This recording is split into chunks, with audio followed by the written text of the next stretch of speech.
فاتحہ۔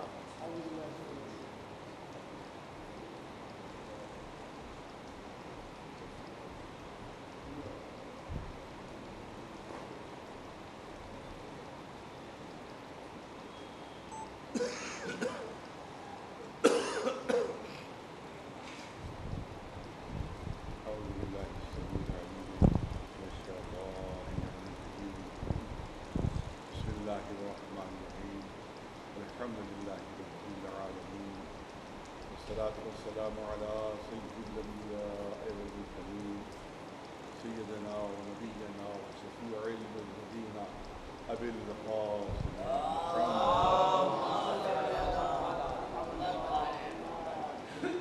بيته الطيبين الطاهرين المعصومين.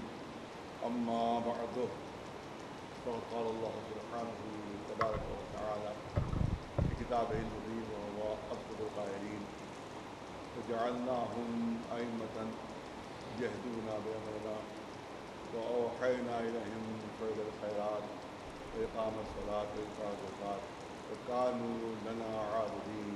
صلوات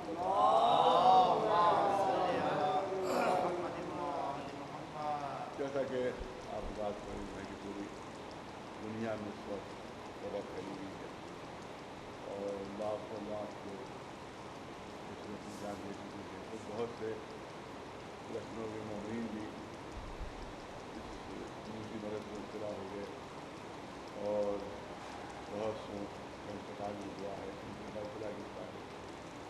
تو بڑی احتیاط کی ضرورت ہے کیونکہ ابھی تک اس مرض کی کوئی دوا نہیں نکل سکی ہے اور ڈاکٹروں کے مطابق تو صرف اور صرف ابھی احتیاط، بہت سخت احتیاط کرنا چاہیے.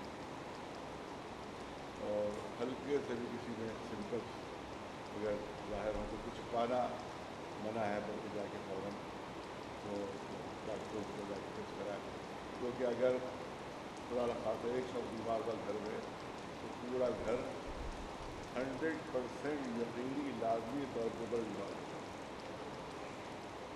جس کے ہاتھ سے ہاتھ ٹچ ہو جائے گا اور کوئی بھی قریب بیٹھ جائے گا اسے تو یہ مرض ضرور ہو جائے گا. لہٰذا گورنمنٹ کی طرف سے بہرحال سختی ہے جو ہمارے لیے بہت سخت ہے ہمارے لیے، لیکن بہرحال وہ ضروری چیز بھی ہے ہماری جان بچانے کے لیے.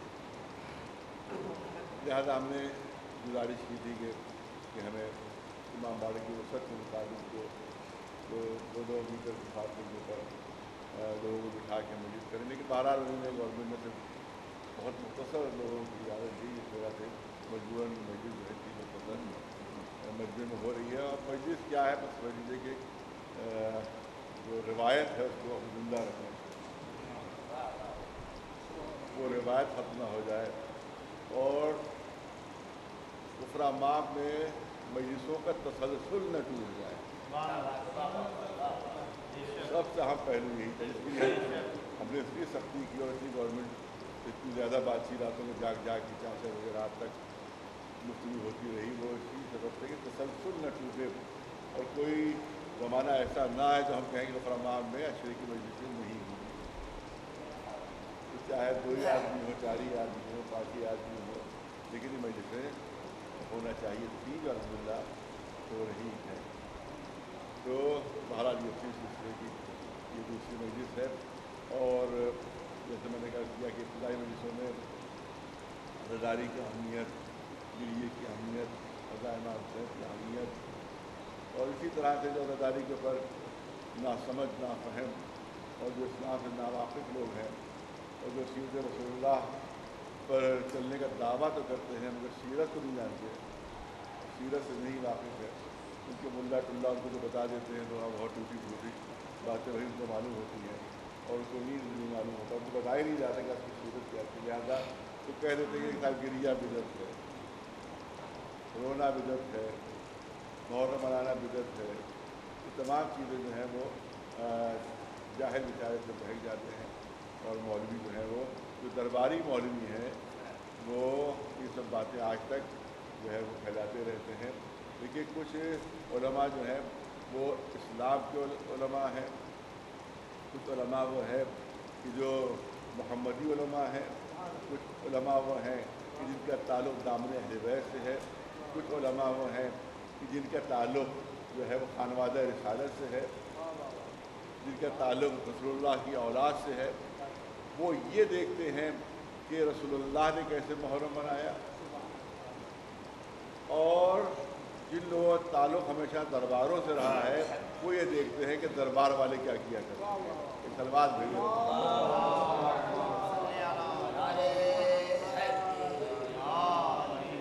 تو جو درباری مسلمان ہیں وہ عزا کے مخالف ہیں، وہ گریے کے مخالف ہیں، وہ آنسو بہانے کے مخالف ہیں، لیکن جو جن سے حقیقی اسلام ہم کو ملا ہے، جن سے واقعی اسلام ملا، یعنی محمد آل محمد علیہ السلام، ہم ان کو دیکھتے ہیں کہ وہ انہی کی سیرت کیا تھی اور ان کا عمل کیا تھا۔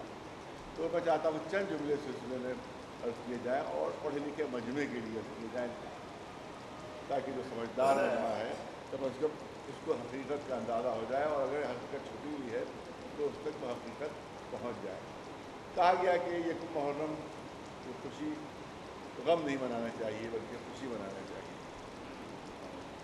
تو اب سوال یہ ہوتا ہے کہ کیا غم اور خوشی کا تعلق کسی دن سے ہے؟ بہت اہم سوال ہے، بہت منطقی سوال ہے۔ خوشی اور غم کا تعلق کیا کسی دن سے ہے؟ کسی دن سے؟ اب میں پوچھنا چاہتا ہوں کہ کیا عید کا تعلق یکم شوال سے ہے؟ خوشی منانے کا تعلق ہے تو یکم شوال سے ہے۔ تو جب یکم شوال سے تعلق ہے خوشی منانے کا تو ہر مہینے کی یکم کو عید منانا چاہیے، تو ہر مہینے کی یکم کو عید منانا چاہیے، کیونکہ یکم جو ہے وہ عید کا دن ہے، خوشی کا دن ہے۔ نہیں، یکم سے، یکم شوال سے خوشی کا تعلق نہیں ہے، کیونکہ اللہ نے اس دن کو عید الفطر قرار دیا ہے، اس لیے ہم خوشی مناتے ہیں، ورنہ یکم شوال بھی ویسے ہی دن ہوتا ہے جیسے عام مہینوں کے دن ہے۔ ایک سلوات بھیج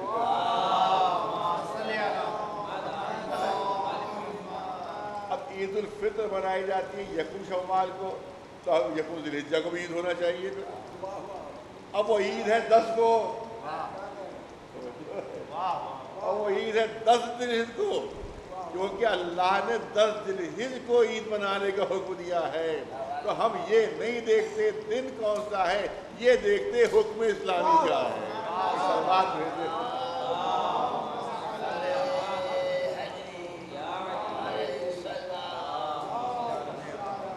دیکھیں مطلب دنوں میں تو کوئی فرق نہیں ہے، دن ہر دن اللہ کا مخلوق، ہر رات اللہ کی مخلوق ہے، لہذا دنوں میں تو کوئی فرق نہیں ہے۔ تو یکم شوال بھی ویسی ہی ہے کہ جیسے یکم ذی الحجہ ہے، کہ جس کے جیسے یکم ذی القعدہ ہے ویسے یکم شوال بھی ہے۔ اور لیکن کیونکہ اللہ نے اس دن عید، اب 29 کو آپ دیکھیں، 29 رمضان کو روزہ رکھنا واجب، یکم شوال کو حرام ہو گیا۔ تو کیا کوئی دن سے تعلق ہے اس کا کہ یکم شوال سے اس حکم کا تعلق ہے؟ نہیں، اللہ کی مرضی اور اللہ کے حکم سے اس لیے ہم جو ہے وہ دن جو ہے وہ روزہ نہیں رکھتے، 29 تک روزہ رکھتے ہیں۔ اگر چاند ہو گیا تو 30 پہلی ہو گئی تو ہم اس کو عید منا رہے ہیں۔ تو اس کا مطلب یہ ہے کہ عید کا تعلق خوشی اور دیکھیے بہت توجہ ہے، خوشی اور غم کا تعلق جو ہوتا ہے وہ دن سے نہیں ہوتا ہے بلکہ دن میں رونما ہوئے کسی اہم واقعے سے ہوتا ہے۔ ایک سلوات اس دن میں رونما ہوئے کسی اہم واقعے سے ہوتا ہے، اور ہم کو یہ دیکھنا ہوتا ہے کہ رسول السلام کی کیا سیرت رہی، اہل بیت علیہ السلام کی کیا سیرت رہی، اس میں حکم الہی کیا ہے، لہذا ہم اس میں حکم الہی پر عمل کرتے ہیں۔ اور اسی لحاظ سے کبھی غم ہے کسی دن کیونکہ اس دن غم کا حکم ہے، اور کسی دن خوشی ہے کیونکہ اس دن اسلام نے خوشی منانے کا حکم دیا ہے۔ لہذا ہم دل سے تعلق نہیں ہوتا ہے ہمارے جذبات کا، بلکہ حکم الہی سے تعلق ہوتا ہے، سیرت محمد و آل محمد سے تعلق ہوتا ہے۔ تو جو حضرات جو کہتے ہیں کہ ہم رسول اللہ کی سنت اہل بیت کے مقابلے میں ایک مسلک ایجاد کیا گیا بنی امیہ کے زمانے میں کہ ہم سنت رسول پر چلتے ہیں. ہم سنت رسول پر چلا بہت زیادہ وضاحت نہیں کرنا ہے، لیکن اتنا کرنا ہے کہ سنت رسول پر چلتے ہیں، اپنے کو رسول کی سنت سے منسوخ کیا گیا. پھر یہ کہ لوگ اہل بیت سے کٹ جائیں، اہل بیت رحمہ اللہ سے دور ہو جائیں. میں پوچھتا ہوں جب سنت رسول اللہ پر عمل کر رہے ہو تو اب یہ دیکھو کہ محرم میں رسول اللہ کا کیا عمل رہا اور گریے کے سلسلے میں رسول اللہ کا کیا عمل رہا. کیا کوئی ایسی دلیل آپ پاس موجود ہے؟ کیونکہ اس لیے مجبوراً میں بھی کہہ رہا ہوں کیونکہ اس دفعہ بھی کافی باتیں دی گئی اور معلوم ہے کہ پہلا سال کا پہلا دن مبارک ہو، سال کا پہلا دن مبارک ہو، سال کا پہلا دن مبارک ہو. تو اس کے بعد کہ بہت سے لوگوں نے بھی بیچارے نافہم اور ناسمجھ تو انہیں نے بھی مبارکبادوں کا سلسلہ شروع کر دیا. اور اس سے میں عرض کرنا چاہتا ہوں کہ کیا کہا جاتا ہے، میں سنی حضرات سے عرض کر رہا ہوں، ظاہر کے زیادہ بات ہونا چاہیے واضح. ان کو کہا جاتا ہے کہ ہم ہیں اہل سنت. تو جب اہل سنت ہے تو ہم کو یہ دیکھنا ہوگا سنت رسول اللہ کیا ہے. سنت رسول اللہ کیا ہے؟ جب اہل سنت ہے تو پھر تو دیکھنا ہوگا کہ سنت رسول اللہ کیا ہے. تو کیا یکم محرم رسول کے زمانے میں کبھی نہیں آئی؟ میں پوچھنا چاہتا ہوں کہ اپنے علماء سے پوچھیں، عوام اپنے علماء سے پوچھیں، اپنے علماء سے پوچھیں کہ زمانے رسالت میں، زندگی رسالت میں، اللہ کے نبی کی زندگی میں کیا کبھی یکم محرم نہیں آئی؟ تو یہ بتاؤ یکم محرم پتہ نہیں کتنی مرتبہ نبی کی زندگی میں آئی ہوگی. کبھی انہیں نے خوشی منانے کا حکم دیا؟ کبھی انہیں نے خوشی منانے کا حکم دیا؟ ہم جب بہت توجہ رہے، ہم جب غم مناتے ہیں تو دلیل مانگی جاتی ہے. ارے توجہ چاہوں گا. ہم جب غم مناتے ہیں تو غم منانے کی دلیل مانگی جاتی ہے کہ تمہارے پاس غم منانے کی دلیل کیا ہے. اور خوش اور جو خود خوشی منا رہے بغیر کسی دلیل کے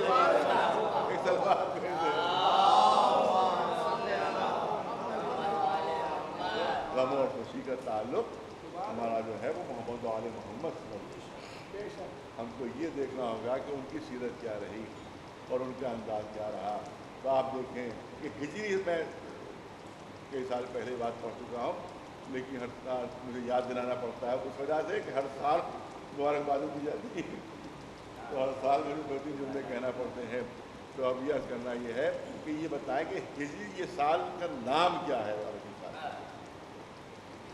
عربی سال کا نام کیا ہے؟ ہجری سال. یہ ہجری کہے سے بنا ہے؟ یہ آپ مسلمانوں سے سوال ہے کہ ہجری کہے سے بنا؟ ہجرت سے. تو ہجرت کیا ہے مجھے بتایا جائے. ہجرت ہے ہجر سے. ہجر کے معنی ہے جدائی. ہجر کے معنی جدائی. آج بھی شعراء کے جتنے بھی غمگین شعر ہیں وہ سب ہجر کے موضوع پر ہیں. ہجر کے موضوع پر ہے. تو ہجر میں کبھی خوشی نہیں منائی گئی ہے. لفظ ہجر خود غم کی دلیل ہے. لفظ ہجر خود غم کی دلیل ہے. تو اسی سے لفظ ہجرت بنا ہے. تو مجھے اتنا بتایا جائے کہ جو ہجرت ہو رہی ہے اس لیے بہت توجہ چاہتا ہوں. مسلمان عوام کی توجہ چاہوں گا، مسلمان عوام کی توجہ چاہوں گا اور بہت توجہ چاہوں گا. مجھے اتنا بتایا جائے کہ یہ ہجرت سے منسوب ہے. ہجری سال ہے، رسول اللہ کی ہجرت سے منسوب ہے.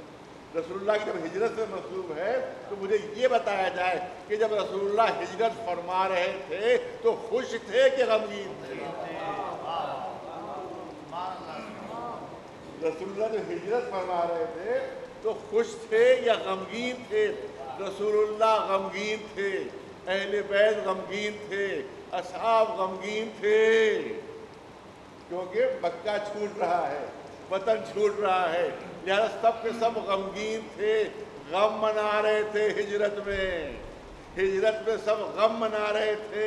رسول اللہ بھی غمگین تھے، اصحاب کرام بھی غمگین تھے، ازواج بھی غمگین تھی، سب کے سب غمگین تھے. اور ایک مشہور صحابی تو ہجرت کے دن رو رہے تھے۔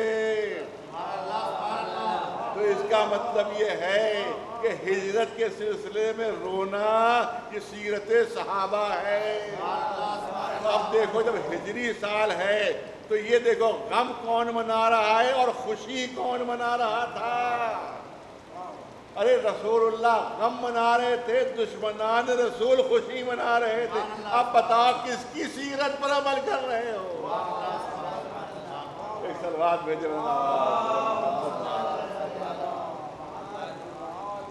اب کس کی بہت مشہور ہے کہ جیسی عربی سال کے سلسلے میں بحث گفتگو ہوئی ہے کہ کب یہ ہجری سال، یہ سال کس طرح سے شروع کیا جائے، تو لوگوں نے مشورہ دیا کہ بیسر سے شروع ہو، فلاں وقت سے شروع ہو۔ مولا کائنات علی ابن ابی طالب نے مشورہ دیا کہ ہجرت سے یہ سال شروع کیا جائے، اور اس کے بعد ہجرت اگرچہ یکم محرم کو نہیں ہوئی تھی لیکن پھر بھی سلسلہ سال کا جو تھا وہ یکم محرم سے وہ شروع کیا گیا اور نام رکھا گیا ہجری سال۔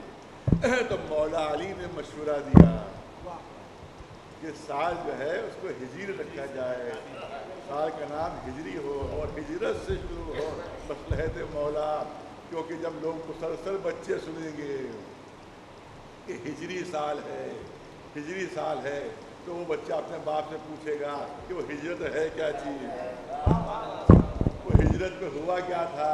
تو جب باپ بتائے گا کہ وہ دن تھا کہ جب رسول اللہ مکہ چھوڑ رہے تھے، جب مکہ چھوڑ رہے تھے، تو وہ بھی پوچھے گا حفاظت کا انتظام کیسے ہوا تھا۔ تو ان کو بتانا پڑے گا کہ رسول نے اپنے بھائی کو، اپنے جانشین کو اپنے بستر پر لٹایا تھا، اس کو لٹا کر ہجرت کی تھی۔ تو اس کا مطلب یہ ہے کہ ہجرت کے ساتھ ساتھ علی کی قربانی کا تذکرہ بھی ہوتا ہے۔ ایک صلوات بھیجے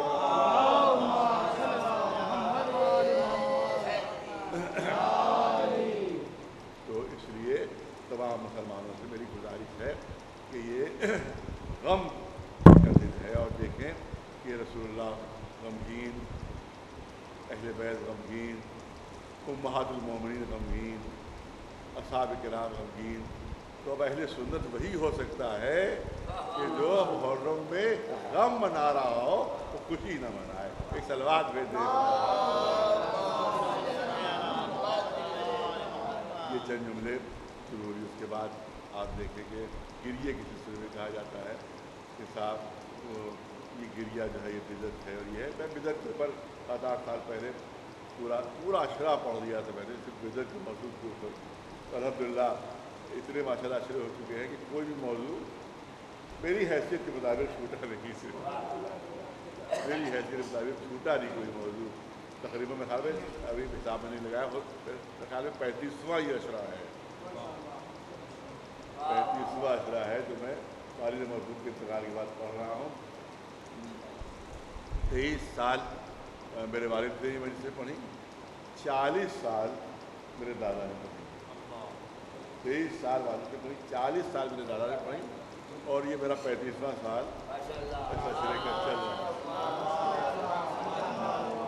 توفیق الہیہ رہی، زندگی رہی، حیات رہی، انشاءاللہ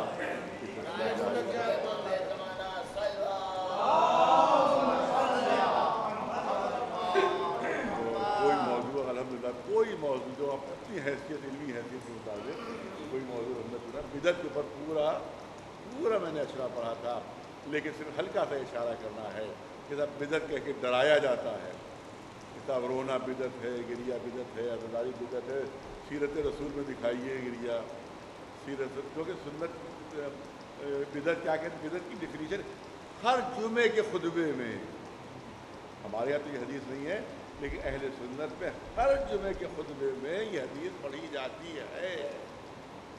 آپ انٹرنیٹ پر جائیے، جہاں بھی آپ دیکھیں جماعت جمعہ جب آپ خطبہ دیکھیں گے تو اہل سنت خطیب یہ حدیث پڑھتا ہے جمعے کے خطبے میں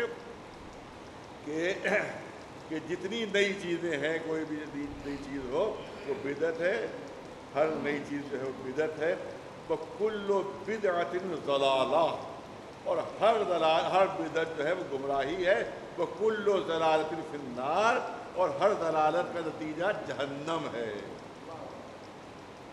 تو جمعے کے خطبے میں کہا جاتا ہے کہ ہر نئی چیز جو ہے اسلام میں وہ بدعت ہے، اور جب بدعت ہے تو وہ ضلالت و گمراہی ہے، جب ضلالت و گمراہی ہے تو اس کا نتیجہ جہنم ہے۔ ہر جمعے کا خطیب اہل سنت میں یہ جمعے کے خطبے میں یہ حدیث ضرور پڑھتا ہے کہ ہر نئی چیز بدعت ہے، اس پہ کوئی تفریق نہیں ہے کہ وہ چیز کیا ہے،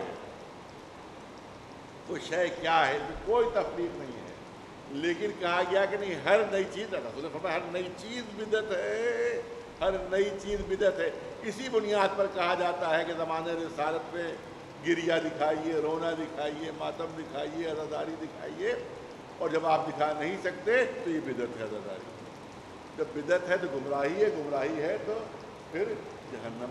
تو میں کہوں گا کہ اگر اسی ڈیفینیشن کو مانا جائے بدعت کی تو اسلام کی 99% چیزیں بدعت ہو جائیں گی۔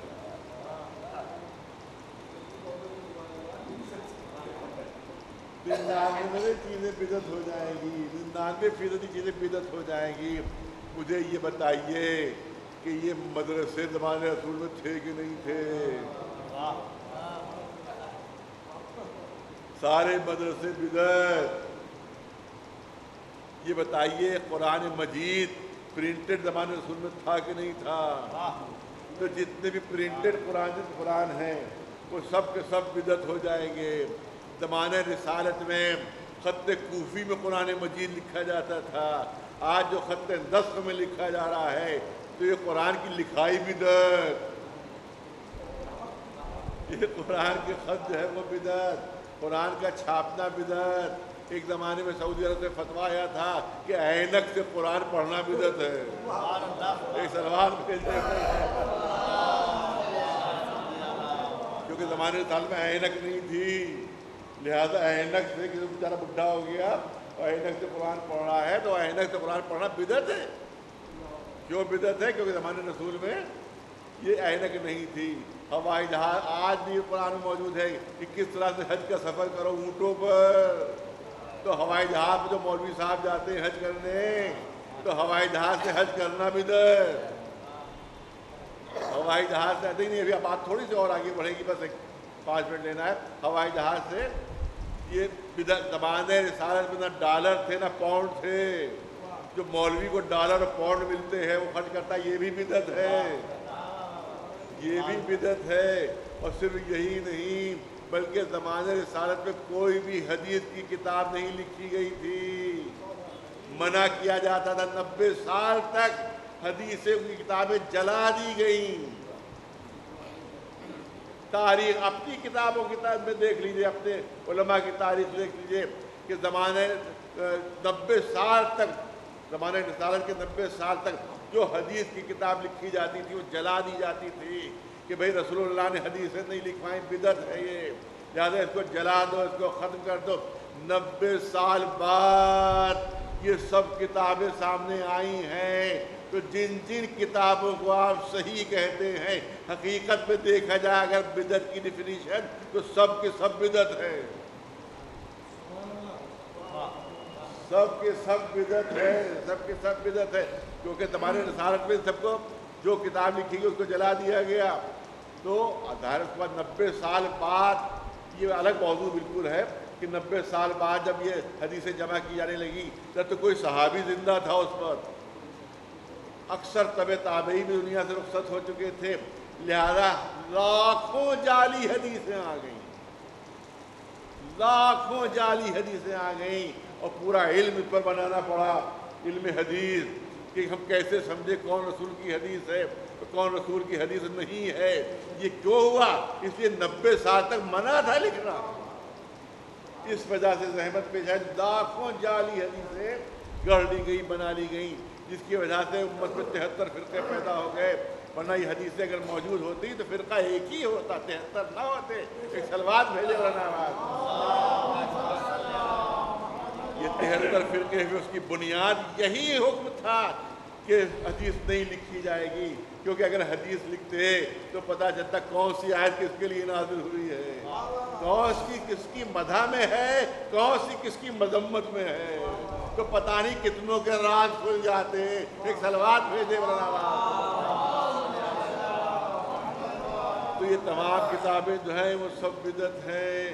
اس کے بعد جو مولوی صاحب یہ پلاؤ نوش فرماتے ہیں یہ بھی زمانے رسالت میں نہیں تھا، لہذا یہ پلاؤ بھی بدعت ہے. اور یہ فلاں جگہ کے جو کباب نوش فرماتے ہیں وہ کباب کھانا بھی بدعت ہے. یہ تمام چیزیں زمانے رسالت میں نہیں تھیں، یہ سب چیزیں بدعت ہوئی جا رہی ہیں. کار پر سفر کرنا بدعت، یہاں تک کہ سائیکل چلانا بھی بدعت ہو جائے گی. آپ جائیے تو پیدل جائیے، سواری پر سوار نہیں ہو سکتے، یا گھوڑے پہ جائیے یا اونٹ پر جائیے یا پیدل جائیے، بقیہ سب چیزیں بدعت ہیں. لہذا مجبور ہوئے ابن حجر عسقلانی نے اپنی شرح بخاری فتح الباری فی شرح البخاری میں بدعت کی قسمیں کی. رسول فرما رہے ہر نئی چیز بدعت. وہ حدیث پیش کی جاتی ہے کہ ہر نئی چیز بدعت. ابن حجر عسقلانی نے فتح الباری فی شرح البخاری میں بدعت کی قسمیں بیان کی. بدعت کی قسمیں ان کا 5 ہیں. ایک بدعت واجب، بدعت بھی ہے اور واجب بھی ہے. ایک بدعت واجب، یہ حدیثوں کی کتابیں، کیونکہ رسول کی حدیثیں ختم نہ ہو جائیں لہذا حدیثوں کی کتابیں لکھنا جو ہے یہ واجب بدعت ہے. یہ واجب بدعت ہے. پھر لکھا کہ کچھ بدعت جو ہے وہ مستحب ہے. مستحب یعنی یہ مدرسے قائم کرنا، یہ تمام چیزیں قائم کرنا یہ مستحب بدعت ہے. کچھ بدعتیں جو ہے وہ مباح ہیں، جیسے پلاؤ کھانا، کباب نوش فرمانا، یہ سب جو ہے بدعتیں جو ہیں وہ مباح ہے. کچھ بدعتیں مکروہ ہیں، جیسے وہ لباس استعمال نہ کرنا جو زمانے رسالت میں تھا، نیا لباس استعمال کر لینا یہ مکروہ ہے، مکروہ ہے مگر بدعت ہے، بدعت ہے. اس کے بعد لکھا ہے حرام بدعت. 5 بہت توجہ جہاں تک آواز جا رہی ہے. پھر ابن حجر بہت بڑے عالم ہیں، بہت بڑے عالم اسلام کے. فتح الباری فی شرح صحیح البخاری اس پہ لکھتے ہیں کہ آخری قسم ہے حرام بدعت. حرام بدعت. اب مثال انہی کی دی ہوئی ہے، ارے توجہ رہے، مثال انہی کی دی ہوئی ہے حرام بدعت. کیا مثال کیا ہے کہ امام وقت کے خلاف بغاوت کرنا یہ حرام بدعت ہے. اب دیکھو کس نے امام وقت کے خلاف بغاوت کی ہے، کہ حرام بدعت کا مثال بن گیا ہے. ایک صلوات بھیجے.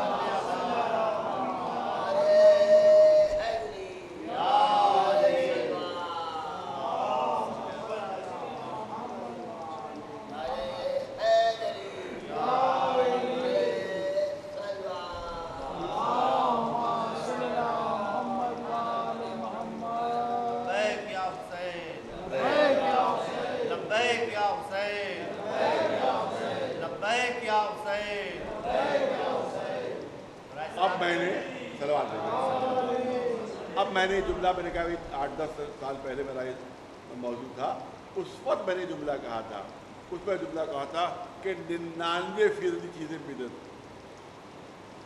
99% چیزیں بدعت ہیں. آپ عزاداری کو بدعت کہتے ہیں، آپ عزاداری کو بدعت کہتے ہیں. تو اس وقت میں نے جملہ کہا تھا کہ جب اتنی چیزیں بدعت ہیں تو اتنی بدعتیں آپ کر رہے ہیں، ایک بدعت کی ہمیں بھی اجازت دے دیجیے. ایک صلوات بھیجے. یہ میں نے جملہ کہا تھا اس وقت کہ اتنی بدعتیں آپ کر رہے ہیں، آپ عزاداری کی بدعت کہتے ہیں تو ایک بدعت کی ہمیں اجازت دے دیجیے. لیکن پھر میں نے جملہ بدلا تھا. میں نے کہا میں جملہ بدلنا چاہتا ہوں، میں جملہ بدلنا چاہتا ہوں. جو میں نے کہا کہ اتنی ہزاروں بدعتیں آپ کی طرف سے ہیں، ایک بدعت کی اجازت ہمیں دیجیے. لیکن جملہ بدل کر کہنا چاہتا ہوں کہ ان تمام چیزوں کو آپ دور رسالت میں ثابت کیجئے. اگر ثابت نہیں کر سکے تو بدعت ہے، اور عزاداری کو ہم دور رسالت میں ثابت کر کے دکھا دیں گے اور بتا دیں کہ سنت رسول ہے، بدعت نہیں ہے. ایک صلوات اور صحیح ترمذی شریف کی روایت ہے، صحیح ترمذی شریف سیاہ ستہ ترمذی شریف کی روایت ہے